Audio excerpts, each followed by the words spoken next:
यह एक लड़के और लड़की की कहानी है। वे सालों से सबसे अच्छे दोस्त थे और घंटों फोन पर बात करते थे और पूरा दिन एक दूसरे को मैसेज करते थे। ऐसा कोई दिन नहीं होता था जब वे एक दूसरे से संपर्क न करते हों और बात न करते हों। सब कुछ बढ़िया था। वे एक दूसरे की संगति में खुश रहते थे और मौज मस्ती करते थे। लेकिन एक दिन लड़के ने एक दिन तक लड़की को फोन नहीं किया या जवाब नहीं दिया।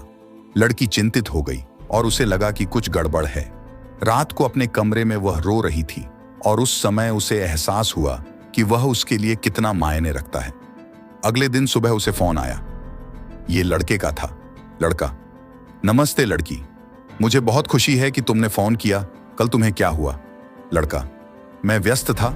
1 मिनट की चुप्पी के बाद लड़का: मुझे लगता है कि हमें बात करना बंद कर देना चाहिए। लड़की: क्या? लेकिन क्यों? लड़का: सॉरी, बाय। इसके बाद लड़के ने फोन काट दिया। लड़की हैरान रह गई। उसे कुछ समझ नहीं आ रहा था और वह अकेला, ठुकराया हुआ और टूटा हुआ महसूस कर रही थी। सोचने के बाद उसने उसे वापस पाने की आखिरी कोशिश करने का फैसला किया। इसलिए उसने उसे फोन किया। लड़की: हाय लड़का, तुम मुझे क्यों बुला रही हो? लड़की: मुझे तुमसे कुछ पूछना है। लड़का: बोलो लड़की, भारी मन से। क्या तुम ठीक हो? उसने बात करने की कोशिश की लेकिन उसने सोचा कि शायद उसे वाकई परवाह नहीं है। वह रुक गई और एक नोट छोड़कर घर से निकल गई। कुछ घंटों बाद लड़के को एक कॉल आया। ये उसे सूचित करने के लिए था कि लड़की को एक कार ने टक्कर मार दी है और उसकी हालत गंभीर है। लड़का अस्पताल गया और उसे देखने गया। वह उसका हाथ थामे उसके पास बैठा था। लड़का: मुझे खेद है कि यह सब मेरी गलती है, लेकिन मैं वादा करता हूं कि मैं तुम्हारी भरपाई करूंगा। लड़की: मैं ठीक नहीं होने वाली।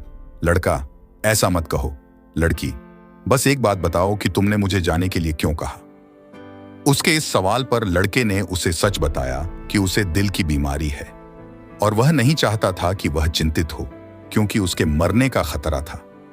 लड़का आगे बोला और कहा, मैंने यह इसलिए किया क्योंकि मैं तुमसे प्यार करता हूं।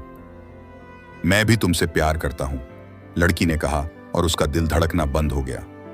ठीक 10 मिनट बाद लड़का भी दिल का दौरा पड़ने से मर गया, क्योंकि वह यह सोचकर जी सकता था कि वह उसकी वजह से मरी है।